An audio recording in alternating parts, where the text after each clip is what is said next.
Bom dia, sejam bem-vindos a mais um Direito Direto à Cidade, hoje Direito Direto à Habitação.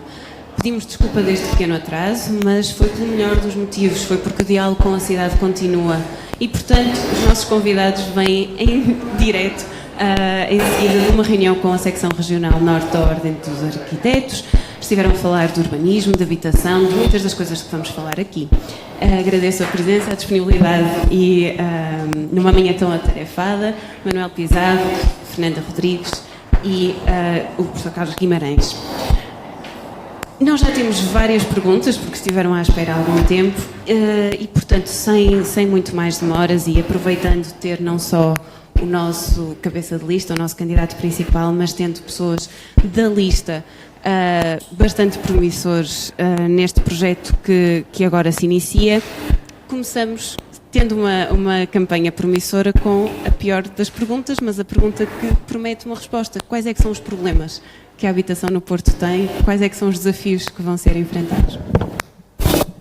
Bem, bom dia a todos e reitero esse pedido de desculpas pelo atraso desta emissão, mas ele deve-se de facto a que com a Ordem dos Arquitetos demorou um pouco mais do que nós contávamos. Espero que nos possam continuar a seguir ou que nos possam depois visionar um pouco mais tarde na nossa página no Facebook. Eu acho que naquilo que diz respeito à habitação, o Porto tem dois tipos de problemas. Primeiro, a persistência de problemas que são ativos, de uma dificuldade muito grande das pessoas com menos rendimento, chamadas classes desfavorecidas, terem acesso a uma habitação digna.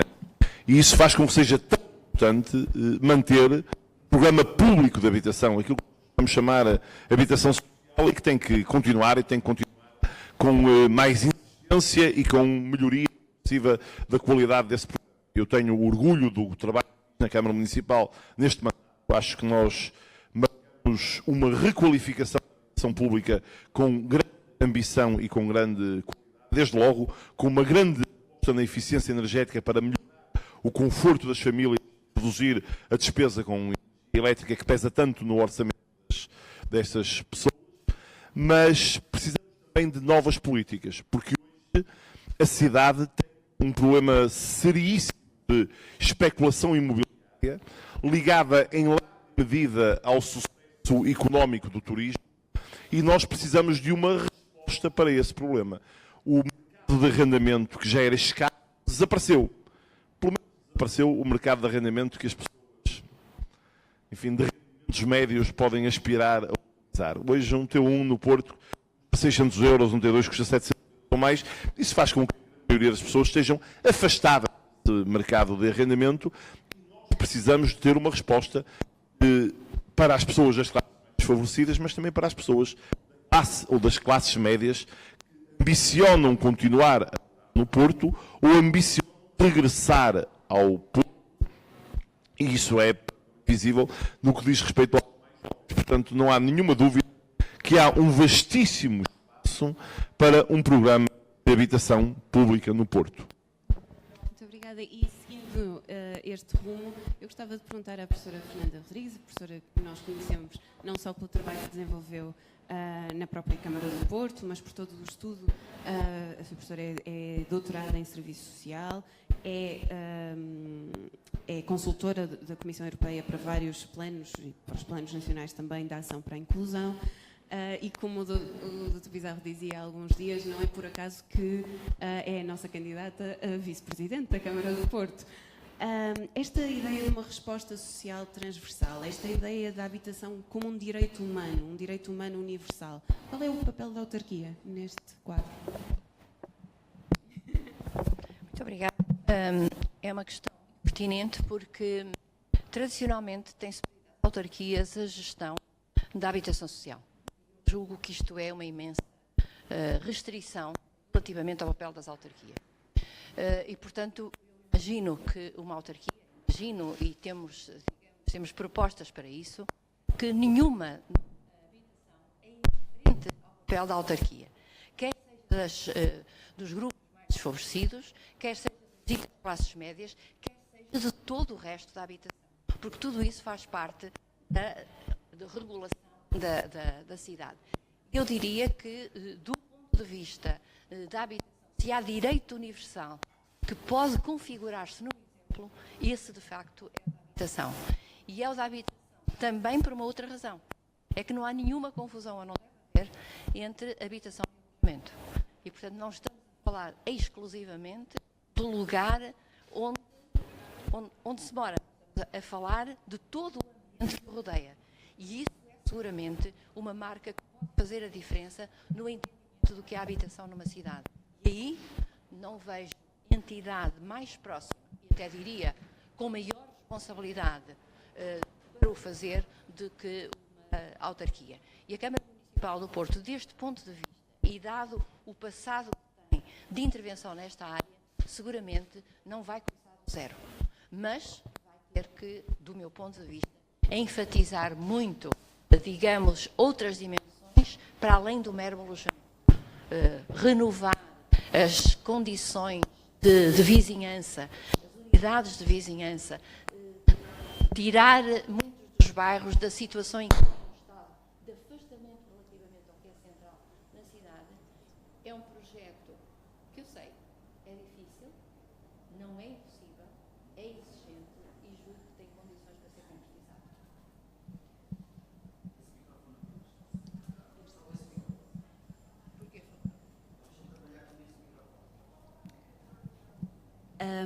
É curioso, peço desculpa deste pequeno lapso técnico, é curioso porque uma das perguntas, eu tenho aqui também algumas das perguntas que nos fizeram chegar por e-mail e as que nos estão a fazer chegar em direto, e havia aqui uma questão mesmo com esta ideia dos bairros sociais serem construídos nas periferias da cidade, perdão, e da sociedade, de certa forma, e isso contribuir para a segregação. O que é que propõem? O que é que propõem para resolver este problema? Bem, em primeiro lugar, também é preciso ver que, felizmente, a cidade mudou muito nestes anos e aquilo que... É verdade que quando uma parte deles foram construídos nos anos 50 ou 60 do século passado, eram espaços periféricos da cidade. Hoje, a cidade está mais densamente povoada e o que nós temos necessidade de fazer, do meu ponto de vista, é precisamente de qualificar esses espaços para que eles adquiram características de centralidade.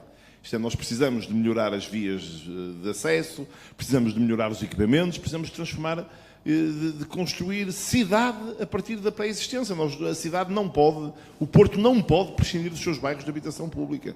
Nós temos centenas, temos cerca de 1 milhar de famílias, de pessoas à espera de uma casa da Câmara e temos muitas outras pessoas em situação muito difícil que precisam de apoio da Câmara para ter acesso a uma habitação condigna. Nós não podemos prescindir desses bairros. Nós temos que os requalificar e que requalificar a sua envolvente. Por exemplo, o programa que nós tínhamos deixado pronto e que infelizmente esta Câmara não continuou desde que eu deixei de ser vereador com um pelouro em maio para todo o bairro e a zona do Cerco do Porto, é um programa mesmo com essa ambição. O programa tem um nome, é um nome retirado de um verso de um grupo de hip-hop que existe no bairro, que foi desenvolvido no bairro a partir do programa Cultura em Expansão, promovido na altura pelo Paulo Cunha Silva, quando foi vereador da Cultura, e esse verso é quase emblemático do que nós pensávamos sobre o que fazer no bairro e na zona do Cerco do Porto. Diz, do cerco ao centro.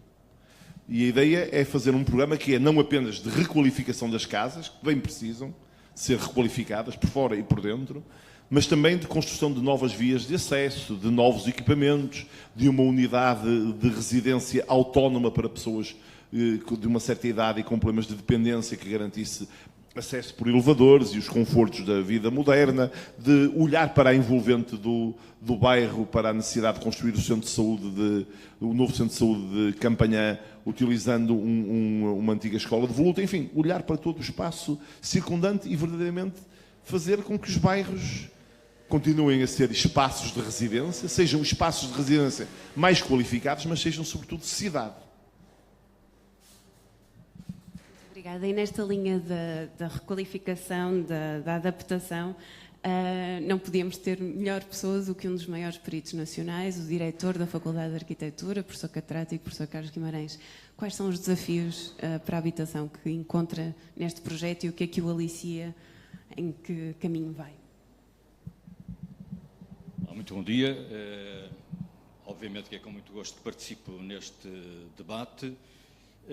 Eu acho que este tema da habitação é um tema central para uma perspectiva de governar a cidade para os próximos anos. Toda a gente sabe que a habitação é o que domina, é a função que domina na cidade. É a habitação que cria as cidades. E a habitação, sendo assim, é um programa que tem que ser capaz de, por um lado, responder a grupos sociais de natureza muito diversa, criar condições para que esses grupos tenham uma relação mais harmonizada entre si, o que significa não fazer grandes conjuntos setoriais para o grupo A ou para o grupo B. Interessa a uma cidade que seja socialmente mais integrada, que seja cosmopolita, que seja uma cidade que recupere o sentido humano desta criação maravilhosa que a humanidade criou à superfície do planeta. Importa salvaguardar o máximo de coisas comuns para grupos muito diferentes. E a habitação é um instrumento poderoso para responder e para realizar uma política deste tipo. E é também um instrumento importantíssimo para a requalificação da cidade. Se nós pensarmos, e esta candidatura neste programa que apresenta para a habitação tem esse cuidado, se nós pensarmos que a habitação pode ser ou dirigida para a recuperação de construções existentes, dando-lhes novos usos e novas qualificações, se pode ocupar espaços que estão vazios ou que tiveram funções que deixaram de ter utilidade, fábricas antigas, equipamentos obsoletos, etc.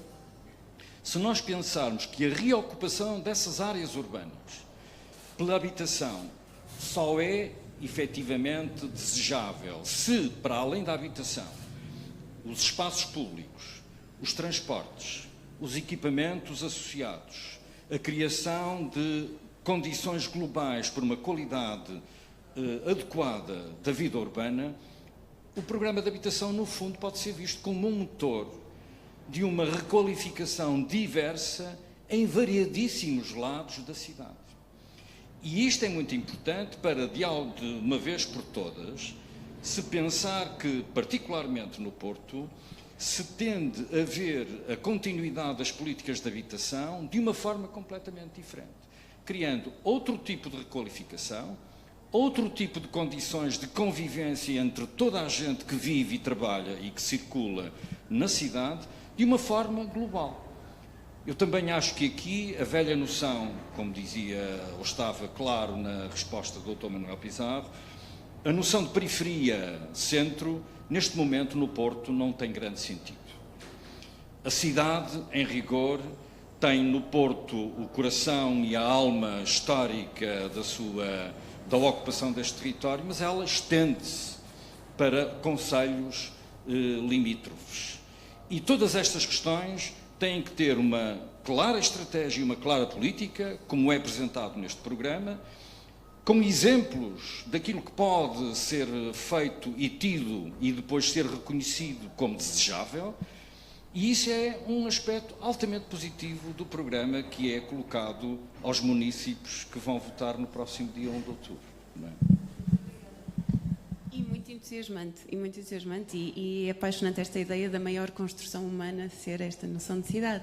E eu não vou resistir, embora já agora deixo a dica, amanhã às 18 horas aqui na sede de campanha vai haver toda uma sessão a esse propósito, mas eu não resisto a falar um bocadinho de um programa de que está toda a gente a falar, sobretudo os jovens que querem voltar ou estar no Porto, que é o programa Habita Porto.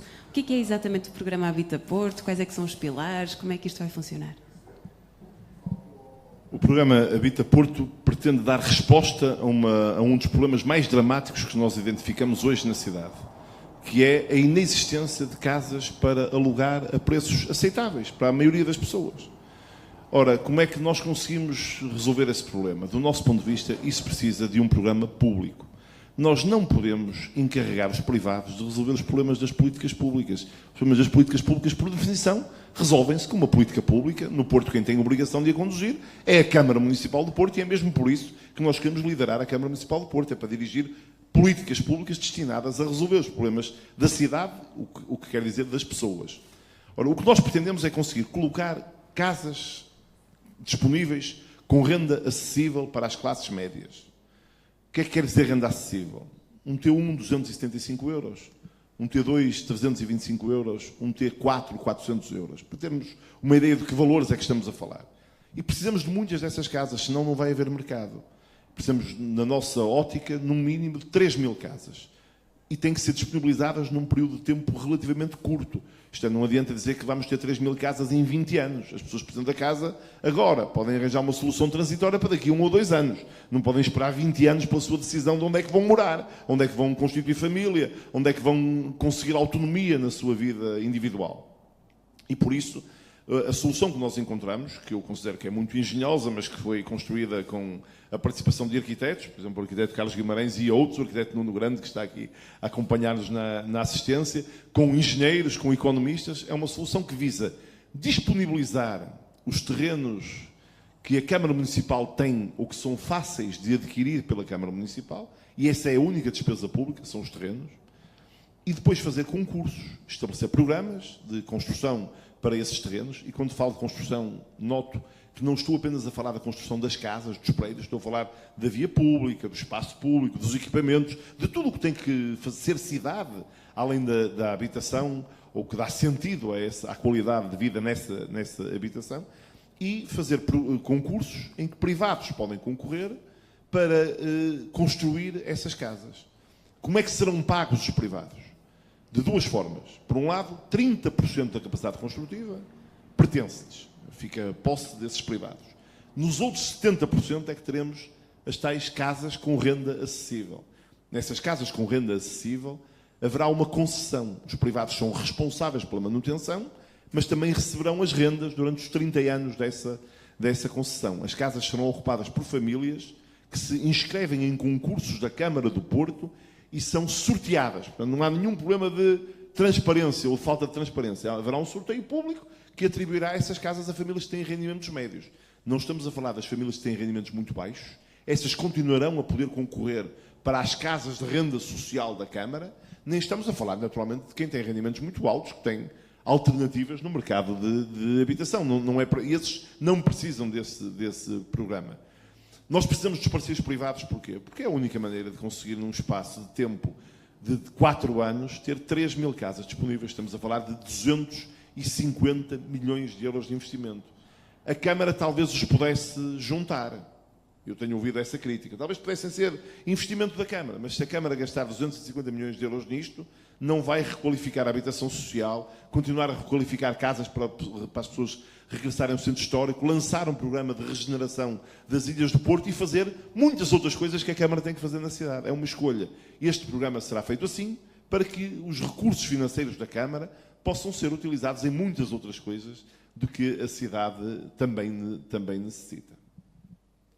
Muito obrigada. Eu acho que já ficou mais do que um mote, mas lembro mais uma vez, amanhã às 18 horas vamos poder fazer muito mais perguntas e peço desculpa por ter incluído este tema, mas acho que era pertinente. Voltando aos temas que nos vão surgindo, aparecem-nos quer pelo e-mail, eu estou aqui sempre com o Facebook, e o e-mail surgiu uma questão muito recorrente, que é a questão das ilhas. E isso eu acho que é uma questão que vai ser de interesse para todos. Qual é o futuro das ilhas? A ideia da ilha enquanto património identitário, património urbanístico da cidade, mas também enquanto carga social. Gostava de vos ouvir falar um bocadinho. Não, é um tema importante e interessante. É importante porque, como tem sido dito, há muito mais gente do que se poderia supor a viver em ilhas atualmente. É importante porque é um legado do património histórico da cidade. É um legado do património histórico da cidade. E é um legado que tem também associado uma carga negativa. Convém não esquecer que nas ilhas viveram milhares e milhares de pessoas nas condições espaciais mais degradantes que se pode imaginar. E, portanto, espaços pequeníssimos, sem condições basilares. Algumas delas depois foram tendo alguns benefícios, mas, portanto, é um património que, por um lado, não se pode pensar nele no sentido de o descartar, de o eliminar, tem que se pensar nele no sentido da sua requalificação. E isto significa, obviamente, que pensar nas ilhas não é pensar em voltar a pôr uma família a viver em 10 metros quadrados, não é? O que significa que as ilhas, aquelas que tiverem condições de espaço, urbanas, construtivas, para serem intervencionadas e recuperadas, são um património para transformar, mantendo, digamos, o seu esqueleto, a sua estrutura, mantendo a sua localização, obviamente, mantendo laços de vizinhança para as pessoas que ainda as habitam, mas claramente requalificando os seus espaços coletivos comuns, requalificando as condições de habitação. É um programa delicado, ambicioso, para ser executado de uma forma alongada no tempo. Convém recordar que as ilhas constituem uma preocupação da cidade desde o princípio do século XX, há 100 e tal anos, não é? Portanto, é um problema que tem 100 e tal anos de muita gente a tentar tratar dele. E, portanto, temos que ser claros, e todas as pessoas têm que saber que este não é um problema que se possa tratar e arrumar em 4 anos. Mas há, e já há exemplos em curso, de muita coisa que pode ser feita e executada num tempo útil. É claramente um património a ter em conta, é algo que tem muito a ver com a história da cidade e é um dos setores que complementam uma política de habitação variada, multifacetada e não única. Eu depois das ilhas gostaria de voltar às questões do arrendamento. Eu só queria reforçar aqui uma questão. É que este programa do Porto Habita e este objetivo ambicioso de criar um mercado de arrendamento num curto espaço de tempo, 4 anos é muito pouco tempo. Portanto, é um programa ambicioso. Isto é um volte-face completo, é uma mudança radical para tentar pôr a existir uma coisa que de facto não existe, que é um mercado de arrendamento. E o mercado de arrendamento é uma coisa muito importante, porque mexe inclusivamente com a liberdade que as pessoas devem ter, ou a facilidade, para poderem inserir-se nas suas opções de vida de natureza económica ou outra. É fundamental que os jovens hoje possam ter acesso a uma habitação e se daqui a 2 anos tiverem emprego em Braga, ou em Faro, ou em outro sítio qualquer, possam com facilidade deixar a casa onde estão e ir encontrar outra. Coisa que não se passa quando as pessoas foram, como aconteceu, são empurradas para a compra. Porque comprar é pesado, vender às vezes também é. Não se vende quando se quer, nem no valor que se quer. Portanto, esta questão do mercado de habitação, do mercado de arrendamento, é uma inovação de extrema importância, de que a Câmara Municipal de Porto pode dar exemplo, pode criar condições concretas com outra facilidade de receber novas populações que podem viver noutros lados e que, com estas condições, podem procurar o Porto para vir viver, e nesse sentido, quer pelo mercado de arrendamento, quer pelas potencialidades que ele tem, é particularmente uma das medidas sonantes de desafio para os próximos 4 anos. Eu não vou entrar nos aspectos que já foram referenciados, mas gostaria de salientar um que para mim é particularmente sensível, e que é a questão de que, qual seja o programa, ele tem de ser um programa com capacidade de incluir as várias vertentes que o habitar significa. E que, portanto, tudo o que nós assistimos relativamente, e nos últimos anos, relativamente a... Muito obrigada pelo apoio. Assistimos relativamente a, por exemplo, nos bairros municipais, que foi à desvalorização do trabalho coletivo, do trabalho comunitário que era feito. E confundiu-se esse trabalho com prestação de serviços em equipamentos sociais, que são muito importantes. Mas afirmar, como afirmou ainda, não no mandato anterior, mas no outro, a pessoa que era responsável pela habitação, dizer que efetivamente tudo o que se podia fazer nos bairros era a gestão das entradas, eu acho de uma pobreza absolutamente notável, e que tem que nos fazer pensar que há uma parte que é, digamos, a gestão administrativa do património, mas que outra que é a requalificação de tudo isso em termos de lugares onde vale a pena viver. E uma das perguntas que vale a pena fazer é: quantos de nós gostaríamos de viver em habitação social? E é muito curioso perceber que muitas vezes as respostas são respostas muito equívocas. Dizer, eu não me importava, mas de facto querer, ninguém quer. Porquê é que será? É seguramente uma questão que deve fazer-nos pensar. E isto, suponho eu, que temos que condimentar esta proposta de habitação, de uma habitação como direito universal, de facto sendo capaz de a tornar uma proposta completa, uma proposta que não fique nada a dever e, pelo contrário, é um eixo fundamental do desenvolvimento local em cada um dos sítios onde está. E, portanto, só uma palavrinha relativamente à questão das ilhas. Conheço, sei por experiência própria que é um trabalho muito difícil, mas é um trabalho ineguavelmente importante. Porquê?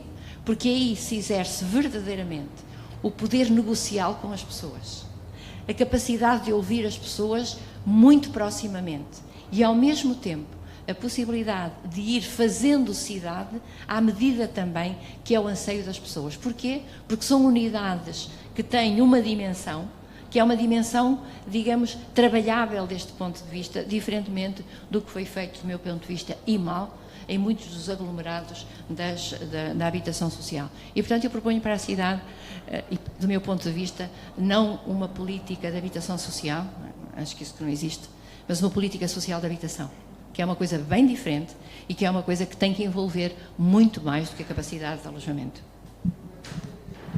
Muito obrigada. Eu fui juntando aqui algumas perguntas porque acho que o mote está dado para uma questão que nos está a chegar pelo Facebook, que eu vou reduzir, é da parte do José Andrade Nogueira. Eu vou reduzir, mas a questão central, pelo que eu fui lendo, é a questão do Aleixo, que é também um dos símbolos desse género de estigma social na habitação. Faz imensas perguntas que depois nós faremos chegar também, porque são colocadas diretamente ao Dr. Manuel Pizarro, quanto aos valores, quanto à possibilidade dos moradores residirem, se vão ser despejados, se vão ser realojados. E já agora vou deixar a última provocação que ele deixa. Quando é que foi a última vez que visitou o Aleixo? Eu suspeito que não tenha sido há muito tempo.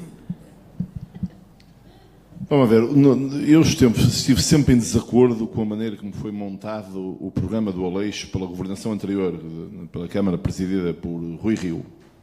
Acho que não foi uma... E, aliás, vamos ver, eu posso dizer isso com a vontade de quem montou para um bairro com uma localização similar, o bairro Rainha Dona Leonor, um programa completamente diferente. A requalificação que nós estamos a fazer no bairro Rainha Dona Leonor envolveu os moradores, teve participação dos moradores e garantiu a todas as famílias que moram no bairro Rainha Dona Leonor que, depois de feito o novo bairro, vão ficar a morar no mesmo sítio, um sítio absolutamente extraordinário, naquela encosta do Rio Douro, sobre a Foz do Douro e sobre o Oceano Atlântico, que é de facto um sítio, é um dos muitos sítios privilegiados desta cidade extraordinária. As pessoas vão lá ficar a morar em casas feitas de novo, com classe energética A+, para que todos percebamos, a melhor possível, do ponto de vista de que nós podemos classificar, com belíssima qualidade arquitetónica e a custo orçamental zero para a Câmara do Porto, porque o concurso que eu montei para o bairro Rainha Dona Leonor faz com que a remuneração do privado, o pagamento ao privado que vai construir o novo bairro, seja feito dando-lhe capacidade construtiva a ele na outra metade do bairro. Portanto, o terreno fica dividido em dois lotes, um para o privado, o outro público, construído pelo privado. Quer dizer, a Câmara do Porto, em vez de gastar do seu orçamento 3,5 milhões de euros, vai alojar as pessoas todas, não gastando nenhum dinheiro do seu orçamento. E é, aliás, na lógica deste programa que nós nos inspiramos para o Habita Porto, com regras diferentes, como eu já aqui tive ocasião de explicar. Ora, não foi nada disto que foi feito no Aleixo. No Aleixo foi feito um programa contra os moradores, que não os envolveu, que os expulsa daquele espaço. É uma lógica toda ao contrário. É evidente que o que acontece muitas vezes a um decisor público é que, quando está confrontado com decisões que foram tomadas no passado, saber se é possível reverter essas decisões. Algumas é possível, outras é muito difícil. E eu confesso que durante este último mandato eu também concordei com o esforço de reconhecer que, estando feito o contrato, era melhor como é que é dizer em linguagem popular, não meter areia naquela engrenagem sob pena de nunca mais se resolver nada. Bem, o problema é que, apesar de todos os esforços feitos, ao fim de 4 anos, eu tenho que reconhecer que nós estamos na mesma. Na mesma, ou pior, isto é, nós estamos na mesma, a cidade está na mesma, isto é, o problema do Aleixo continua sem estar resolvido e as 90 famílias que ainda moram, 90 e tal famílias que ainda moram no Aleixo, estão piores, porque as casas estão cada vez mais, os prédios estão cada vez mais degradados e as pessoas vivem cada vez em piores condições. Eu hoje estou absolutamente convencido que não é possível, aquele método não vai resolver o problema do Aleixo e, sobretudo, não o resolverá nunca com justiça social. Eu faço notar que a Câmara de Porto já entregou mais de 200 casas para realojar famílias do Aleixo e, ao fim, o contrato foi estabelecido, julgo que em 2008, portanto, ao fim de 9 anos, apenas recebeu 25 casas do Fundo Imobiliário do Aleixo. Portanto, se isto não tivesse acontecido, havia menos de 200 famílias à espera de casa da Câmara, porque a Câmara não... Ora, eu acho que isto já não é possível. Portanto, a nossa proposta é uma proposta clara. Nós hoje propomos que a solução melhor para a cidade é fazer a liquidação do Fundo do Aleixo. Essa liquidação não é gratuita, vamos ter que, naturalmente, que remunerar os privados que investiram no fundo, mas na nossa estimativa custará entre 5 a 6 milhões de euros e, com isso, ter disponibilidade daquele terreno para o programa de renda acessível, que poderá estar também poderá ser acessível também para as pessoas que hoje moram no Aleixo.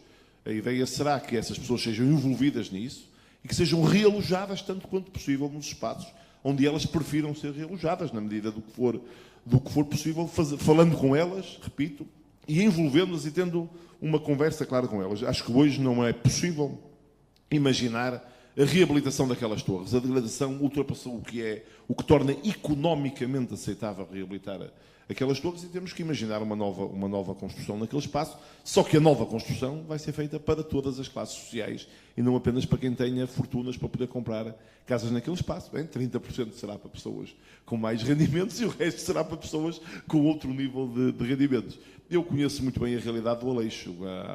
Há 2 semanas atrás, o jornal Observador convidou-me para uma entrevista que era uma viagem de carro pelo Porto e sugeriu que eu propusesse espaços para nós passarmos no Porto e um dos espaços por onde nós passámos foi pelo bairro do Aleixo. Portanto, eu vou muito regularmente ao bairro do Aleixo e passei lá há menos de 15 dias inserido nisto, porque eu acho que nós não podemos esquecer o Aleixo, primeiro por respeito com as pessoas que ainda lá vivem e que tiveram que de lá sair, obrigadas a de lá sair, e depois por outra razão. É porque na construção de uma política séria para uma cidade aprende-se muito com os sucessos, mas ainda se aprende mais com os erros que se cometeram. E seria um duplo erro não reconhecer que se cometeu ali um erro com o qual nós devemos aprender sobre o que é que não se deve fazer quando se propõe uma política de habitação para uma cidade. Muito obrigada. Há uma série de outras perguntas que nos foram surgindo em relação à habitação social, das mais variadas, relativas às rendas, aos casais jovens, às questões energéticas de que já falou, mas como o tempo vai correndo, eu ia abrir só uma última questão geral, relativa ao que alguns consideram, e isso surgiu-nos também muito, alguns consideram um erro ou não. Eu vou ler mesmo a pergunta tal qual foi formulada por um cidadão que enviou. Assistimos a queixas relativas à descaracterização da cidade. Dir-me-ão os 3 se concordam, se é uma crítica justa ou não. Sobretudo nos espaços de habitação que ele classifica de mais turísticos. Ele dá o exemplo da Rua das Flores. Eu acrescento a pergunta se esta é uma leitura correta ou não. O nosso colaborador, se quiserem chamar assim, o nosso ouvinte, avança para dizer de que forma é que se pode travar ou reverter esse processo que ele dá por existente. Gostava de os ouvir.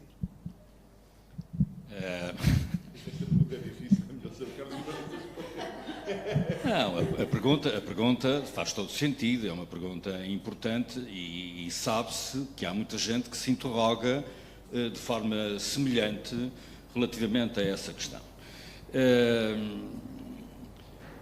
Um bocadinho de recordatória, não é?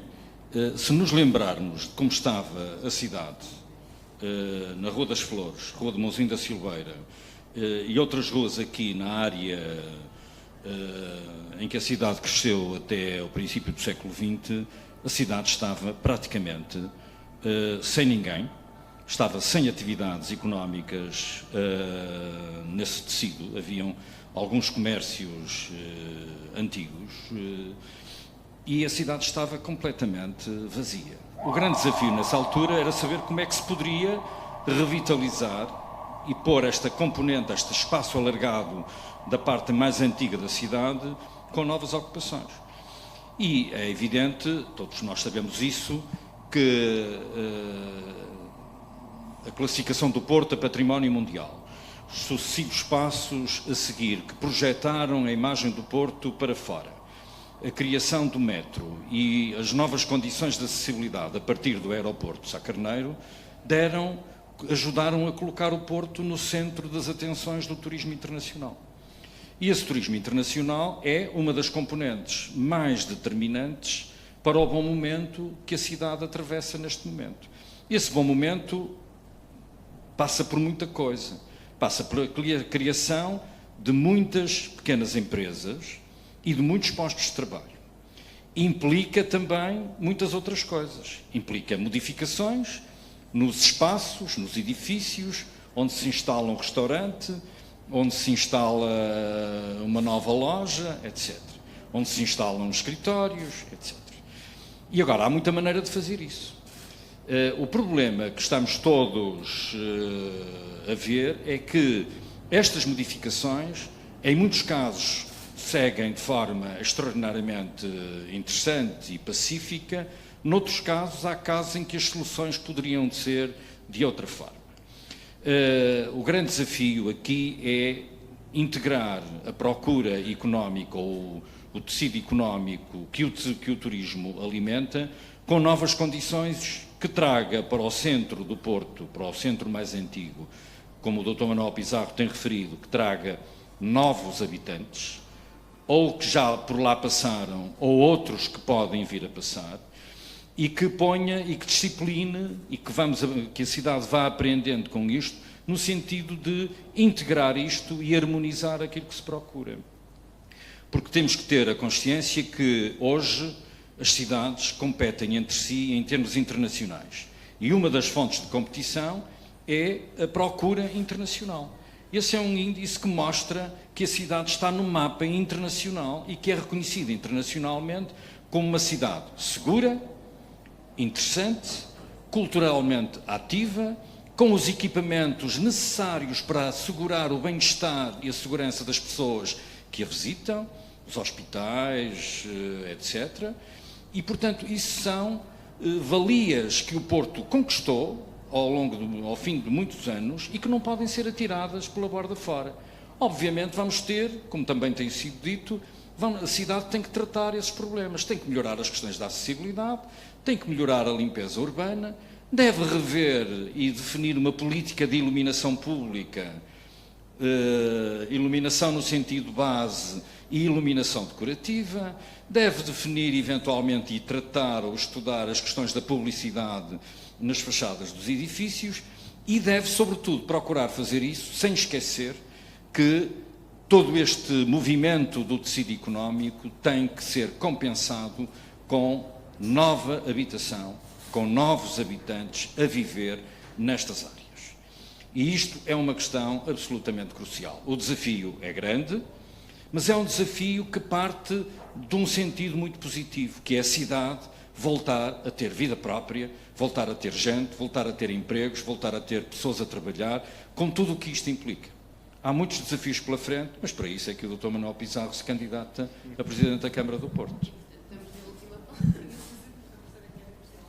Era uma coisa muito breve, porque eu sempre me recordo que eu participei vagamente na equipe que cuidou do dossiê para o Porto Património Mundial e recordo-me que na ocasião uma das partes desse dossiê era de facto também as pessoas que moravam nesses espaços. E hoje, se nós fizermos a revisão desse dossiê, provavelmente temos muitas coisas para lhe acrescentar, do ponto de vista do quão deixamos esvair alguns lugares daquilo que era de facto a sua identidade. E a identidade dos lugares faz-se, claro, pela cultura, faz-se pelo território, mas faz-se também pelas pessoas. E eu acho que a proposta, efetivamente, de enriquecer o Porto com pessoas que o queiram habitar, pessoas que o cuidem e não meramente passantes, acho que é uma coisa muito importante, pese embora tudo o que foi dito, com o qual eu concordo, que nos faz muito bem a todos os níveis e também ao ECO sermos uma cidade internacional.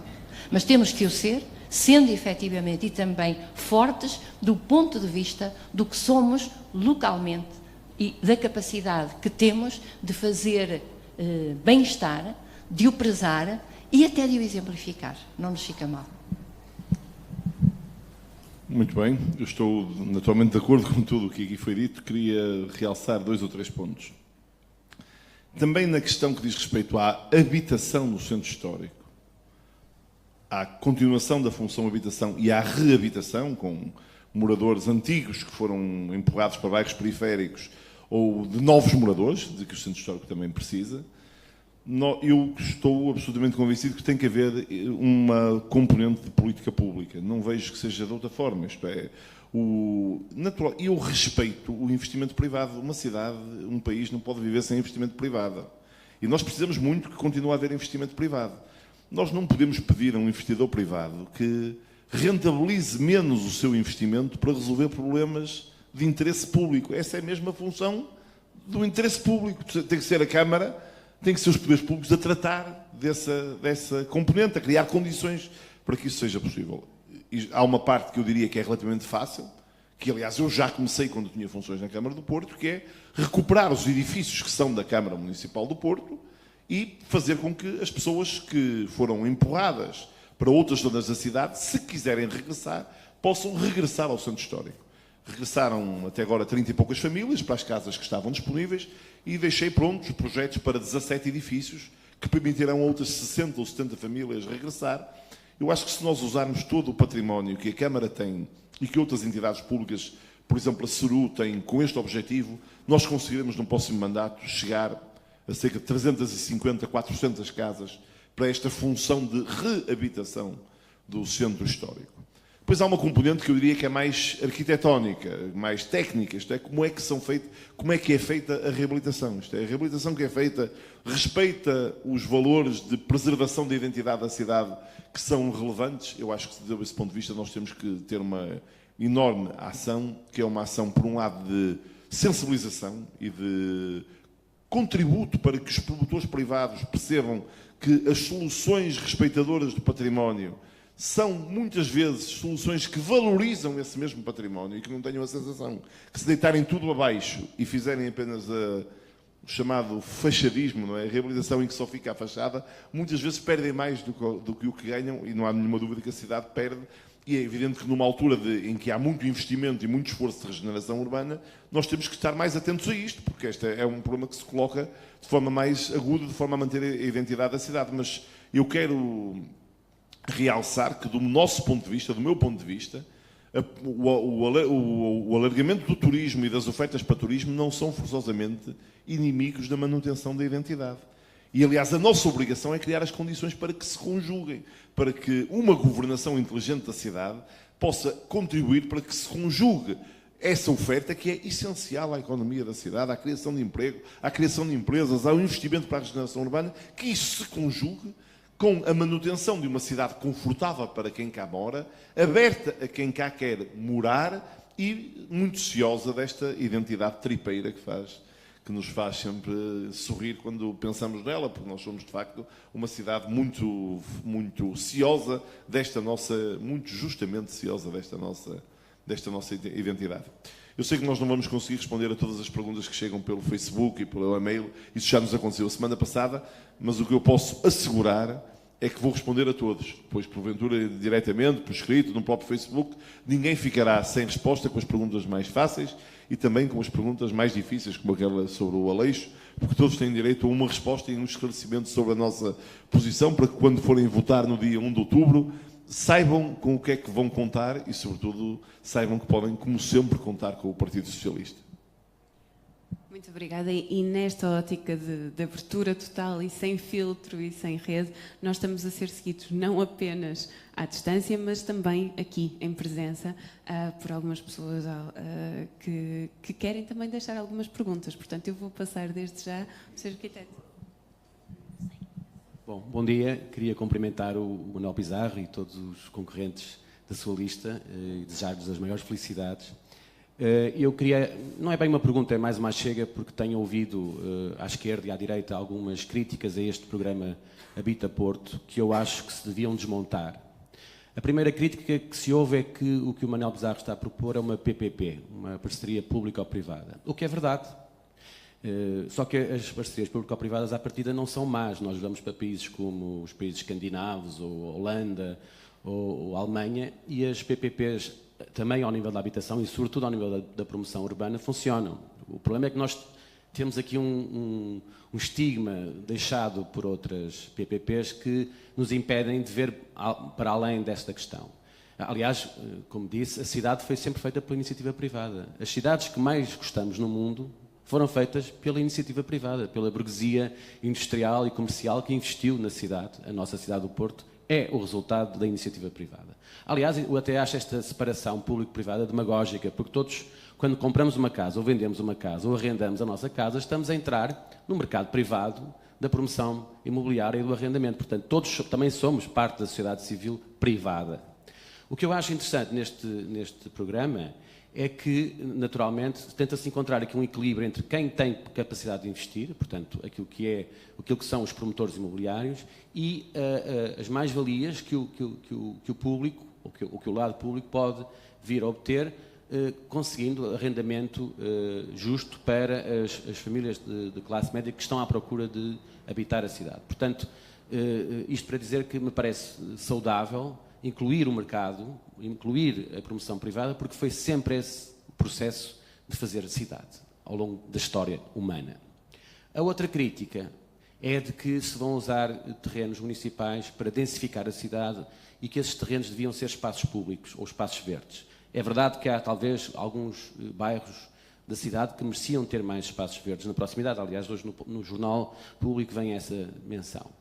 O que acontece é que eu acho que estes projetos que o Manuel Pizarro quer promover também vão ter espaços abertos e espaços verdes. Mas vão ter espaços abertos e verdes que não estão apenas e só vigiados pelo município, têm os moradores desses terrenos como participantes na sua manutenção e na sua vivência. E, portanto, de alguma maneira, são espaços verdes até mais inclusivos, porque imagino que não serão condomínios fechados, serão condomínios abertos, e, portanto, serão espaços mais vividos, interclassistas, intergeracionais, como devem ser os espaços das cidades.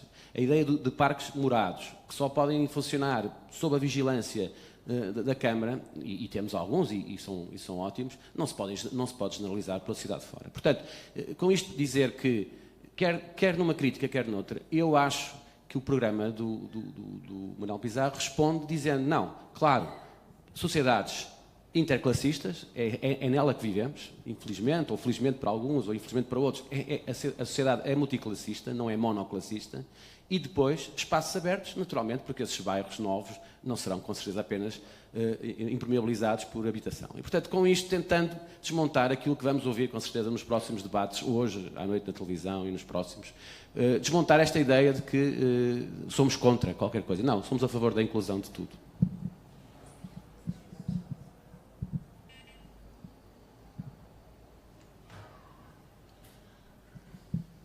Bom dia a todos. Queria, em primeiro lugar, dizer ao Dr. Manuel Pizarro, se tiver um voto nas eleições, que é o meu. Primeira coisa. E, em segundo lugar, queria pedir que não viesse fazer da Câmara do Porto uma coutada como os anteriores têm feito. Porque nós não somos deficientes, nós somos diferentes. E eu vejo que aqui a cidade do Porto, fiscalização não há nenhuma. Há bocado o senhor também estava a falar ali da Rua das Flores. E ele, se quiser ir comigo à Rua das Flores agora, se quiser ir tomar um café, não entra em lado nenhum. Fiscalização zero. Na segunda cidade de Portugal, tira-se Lisboa, fica ao Porto. O senhor quer ir fazer xixi, tem que ir ali ao município até às 5h30 ou ao Frois. quer ir ali ao McDonald's, convida-me para ir ao McDonald's, sabe o que é que eu fiz, doutor? Não fiz, nem cheguei, entrei, fui lá, depois queria fazer xixi. Disse à menina que ia fazer contra o balcão. Isso é falta de fiscalização. Isso é realmente o passar ao lado de tudo. E é só, não sei se é a Câmara que beneficia com isso, não é nada. Não há um único hostel na cidade do Porto, um único, em que eu venha de fora, venha de país, venha, de cadeira de rodas, não entro lá. O que é isto? Nós não somos iguais. Eu tenho 60 anos do Porto. O outro senhor, que eu não gosto de falar porque ele não está aqui, não é? É o que lá está. Inclusive, eu tenho aqui a fotografia que tirei ali embaixo, nem sequer tenho acesso. O que é isto? O que é isto, doutor? Muito bem.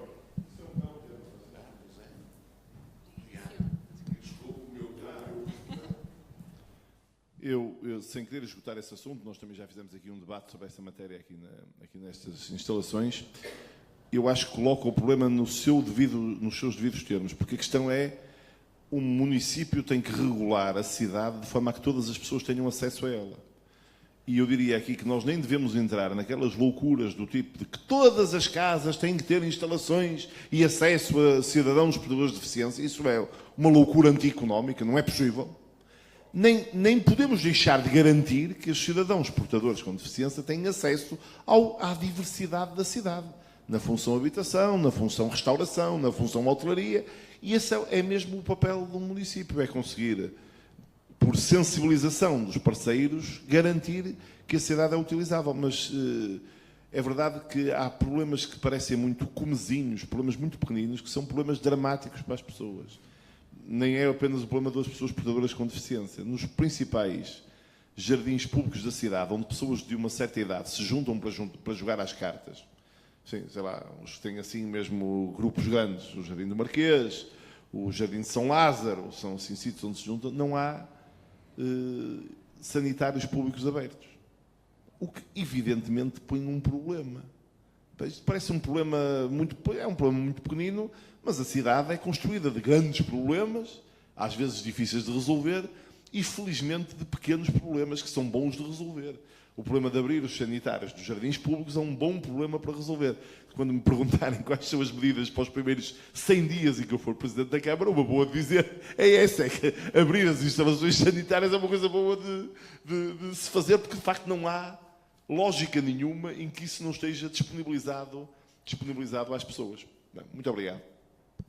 Muito obrigada.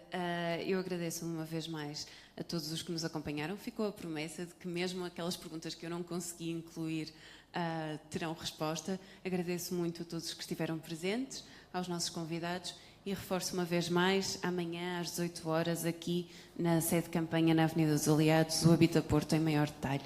Muito obrigada a todos.